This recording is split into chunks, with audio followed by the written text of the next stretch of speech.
ఇచ్చే party Congress party. Indiramma అనే పదము ఆషామాషిగా అన్నది కాదు. మా లంబడోళ్ళు, మా ఆదివాసీలు సొంత తల్లిని అమ్మని ఎంత గౌరవిస్తారో తండాలలో గూడెలలో ఇందిరమ్మకు అంతే స్థానం ఉంది. పేదోళ్ళ గుండెల్లో ఒక అమ్మగా శాశ్వతంగా స్థానాన్ని ఏర్పరచుకున్న ఇందిరమ్మ రాజ్యం ఇది. అందుకే ఇవాళ ప్రతి పేదవాడికి 10 ఏళ్ళు రేషన్ కార్డు ఎట్లుంటుందో తెలియదు. కొత్త కోడలు వస్తే లెక్కలో లేదు. పిల్లని మన బిడ్డను ఆ ఇంటికి పంపిస్తే అక్కడ లెక్క లేదు. ఇక్కడ తొలగించలేము, అక్కడ చేర్పించలేము. మన ఇంటికి కొత్త కోడలు వస్తే మన ఖాతాలనే లేదు. ఆ రేషన్ కార్డుల కోసం కళ్ళు కాయలు కాసేలాగా పేదలు ఎదురు చూసారు. అందుకే ఇవాళ లక్షలాది రేషన్ కార్డులు ఇచ్చినాం, లక్షలాది ఇందిరమ్మ ఇండ్లు ఇచ్చినాం. ఈ ఇండ్లు ఇవ్వడమే కాదు, ఆనాడు దొడ్డు బియ్యం ఇస్తే బర్రెలకు దానా పెట్టనికి వనుకొచ్చేది, లేకపోతే మిల్లోడు అక్కడనే అమ్ముకునేది. ఇవాళ నేను అడుగుతున్న సారపాకలో ఆయల్లా నేను ఒక ఆదివాసీ ఇంట్లో నేను భోజనానికి వచ్చిన, నేను ముందే చెప్పిన రేషన్ షాపులో ఏ బియ్యం ఇస్తున్నామో గదే బియ్యంతో అన్నం వండి పెట్టండి, మీకున్న స్తోమత పెట్టండి. నేను ఇచ్చే బియ్యం నేను తిని చూస్తే నాకు బాధ తెలుస్తుందని. మా ఇంట్లో జూబ్లీ హిల్స్లో, సీనన్న ఇంట్లో జూబ్లీ హిల్స్లో ఏ సన్న బియ్యం తింటున్నామో ఇవాళ పేదోడి ఇంట్లో సన్న బియ్యం తింటుంటే వాళ్ళ కళ్ళల్లో వాళ్ళ పిల్లల ఆనందం చూస్తే,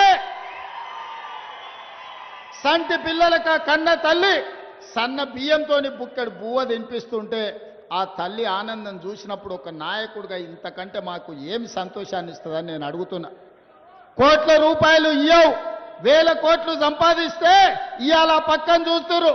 110 నెలల అధికారంలో ఉండి నెలకు 1000 కోట్లు తగ్గకుండా 1,00,000 కోట్ల పైన దోసుకున్న ఆయన పిల్లలు కత్తులతో పొడుచుకుంటారు. ఒకరొకరు పంపకాలలో తేడా వచ్చి బావ, బామ్మర్ది, అక్క, తమ్ముడు ఇంటిల్లి పాది తలా ఒదిక్కు తయారయ్యి ఎవ్వనికి వాడు బల్యాలు తీసుకొని ఈపులో ఒడుచుకునే పరిస్థితి వచ్చింది. ఏం సంతోషమైన తండ్రికి 1,00,000 కోట్లు సంపాదించిండు, ఫామ్ హౌజులు ఇచ్చిండు, బంగళాలు ఇచ్చిండు, వ్యాపారం ఇచ్చిండు, టీవీలు ఇచ్చిండు, పేపర్లు ఇచ్చిండు, రాసుకోనికే పేపర్ ఇచ్చిండు, చూపించుకోనికే టీవీ ఇచ్చిండు. కానీ వాళ్ళకు ప్రశాంతత కానీ ఆనందం ఇవ్వగలిగిండా? దోపిడీ సొమ్ము ఇవాళ కుటుంబంలో చిచ్చు పెట్టింది. ఇవాళ వాళ్ళు కొట్లాడుకొని ఉరిమి మంగళ మీద పడ్డట్టు వాళ్ళు పొడుచుకునే విడిచిపెట్టి మన పేర్లు తీసుకుంటారు. మేమేదో ఆన్లైన్ కాలు ఉన్నాం, మేమేదో ఈన్లైన్ కాలు ఉన్నామని. నేను ఒక మాట చెప్పదలుచుకునే, ఎక్కువ చెప్పదలుచుకోలే. కానీ 2023 డిసెంబర్లోనే ఆ కాల నాగును మీరు కట్టెతో కొట్టి చంపారు. ఇప్పుడు ఆ సచ్చిన పావును చంపాల్సిన అవసరం నాకుందా? బీఆర్ఎస్ అనే పామును, ఇది కాలకూట విషం ఉన్నది, ఇది ప్రజలను దోసుకునే అనకొండా అని 4 కోట్ల ప్రజలు డిసెంబర్ 3 తారీఖు నాడు బండ రాయితోని మోది ఆ కాలకూట విషమున్న కాల నాగును ఆయల్లనే తెలంగాణ ప్రజలు బొందబెట్టిరు, మాడ వలగొట్టిరు. ఇక సచ్చిన పావుని ఇవాళ నేను చంపాల్సిన అవసరం ఉన్నదే? మీ పంపకాలలో పంచాయతీ వస్తే కుటుంబ పెద్ద దగ్గర కూర్చోండి, తెగకపోతే కుల పెద్ద దగ్గరకు పోండి, అక్కడ కూడా తెగకపోతే మంత్రగాని దగ్గరకు పోండి. ఎందుకంటే ఏ పంచాయతీ తెగకపోతే మంత్రగాని దగ్గర పోయి కూర్చుంటారు. పోయి ఉన్న మంత్రగాన్ని చూసుకొని మీ పంచాయతీ తెంచుకోరు. అంతే తప్ప మమ్మల్ని లాగకండి మీ కుటుంబ పంచాయతీల.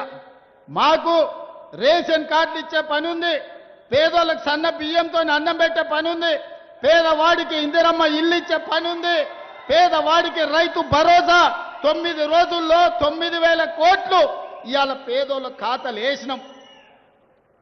25,35,964 మంది రైతులకు 20,617 కోట్ల రూపాయలు రైతులకు రుణమాఫీ చేసినాం. రైతులకు రైతు భరోసా ఇవ్వడమే కాదు, రైతు రుణమాఫీ చేసి ఒక్క 18 నెలల్లో 1,04,000 కోట్ల రూపాయలు ఈరోజు పేదల ఖాతాల్లో, రైతుల ఖాతాలో వేసినాం.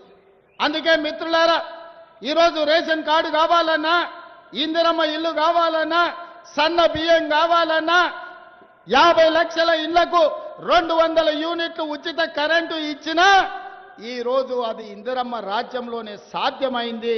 ఈరోజు మన ప్రభుత్వంలోనే సాధ్యమైంది. ఇదే కాదు, ఇవాళ నేను ఒక మాట చెప్పదలుచుకున్నా. ఆనాడు పోడు భూములు ఇచ్చినాం, అసైన్మెంట్ పట్టాలు ఇచ్చినాం.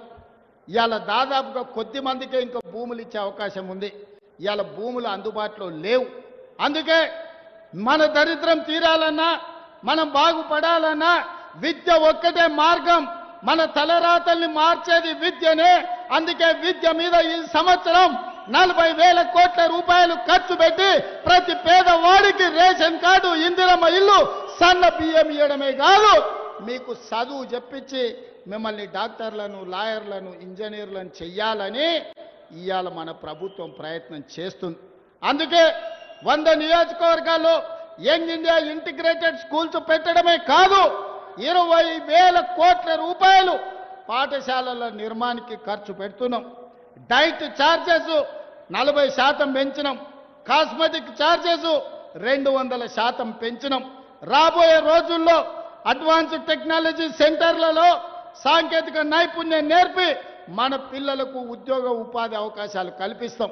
ఇవాళ సింగపూర్, సౌత్ కొరియా, జపాన్లలో అవకాశాలు ఇప్పటి వరకు ఖమ్మం జిల్లా నుంచి కానీ ఇతర జిల్లాల నుంచి ఈరోజు అమెరికాకు పోతున్నారు ఇంజనీర్లు చదివి. మరి అందరు ఇంజనీరింగ్ చదువుకోలేరు కదా.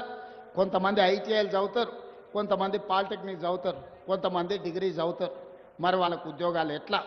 అందుకే ఈనాడు అడ్వాన్స్ టెక్నాలజీ సెంటర్లు ప్రారంభించడం. ప్రతి నియోజకవర్గానికి ఒకటి ఇచ్చే బాధ్యత నాది. వేలాది మంది విద్యార్థులు అందులో చదువుకోండి. మీకు సింగపూర్లో, సౌత్ కొరియాలో, జపాన్లో మీకు ఉద్యోగాలు ఇప్పించి మన బతుకుల్లో వెలుగులు తీసుకొచ్చే బాధ్యత నాది. అందుకే ఇక్కడ ఉన్న యువకులకు, వేదిక మీద ఉన్న నాయకత్వానికి నేను సూచన చేస్తున్నా. పేదల బతుకులు బాగుపడాలంటే పేదవాడు చదువుకోవాలి. విద్య ఒక్కటే మన బతుకులను మారుస్తుంది. మనం చదువుకుంటే బాగుపడతాం. ఒకప్పుడు ఆయన గొర్రెలు పెంచుకోండి, బర్రెలు పెంచుకోండి, చేపలు పట్టుకోండి, చెప్పులు కుట్టుకోండి అన్నాడు. మన పిల్లలేమో గొర్రెల్ని పెంచాలంట, బర్రెల్ని గాయాలంట, చేపలు పట్టుకోవాలంట, చెప్పులు కుట్టాలంట. వాళ్ళ పిల్లలు మాత్రం రాజ్యాలు ఏరుకుంటారంట, రాజులు అవుతారంట, రాష్ట్రాలను దోసుకుంటారంట. అందుకే ఇవాళ పేదవాడు పరిపాలన చెయ్యాలి. పేదవాడు డాక్టరో, లాయరో, ఇంజనీరో, ఐఏఎస్ఓ, ఐపీఎస్ఓ కావాలి. కావాలి అంటే చదవాలి, చదవాలి అంటే ప్రభుత్వానికి చిత్తశుద్ధి ఉండాలి. అందుకే నా ఏకాగ్రత మొత్తం చైతన్యం కలిగిన ఖమ్మం జిల్లా ప్రజలకు, యువకులకు నా విజ్ఞప్తి, చదువుకోండి. మీరు చదువుకి ఏం కావాలనో నన్ను అడగండి. ఎవరో సహాయం చేస్తే బ్రతకడం కాదు, మనమే 10 మందికి సాయం చేసేటట్టు ఎదగాలి. ఆ ఎదగాలి అని అంటే ఇవాళ పేదరికం పోవాలి అంటే చదువుకోవాలి. అందుకే మిత్రులారా, ఏ మంచి కార్యక్రమాన్ని మొదలుపెట్టినా మీ ఖమ్మం జిల్లాకే నేను వస్తున్నా. ఇవాళ మీ జిల్లాకి ఇన్ఛార్జిగా కూడా నా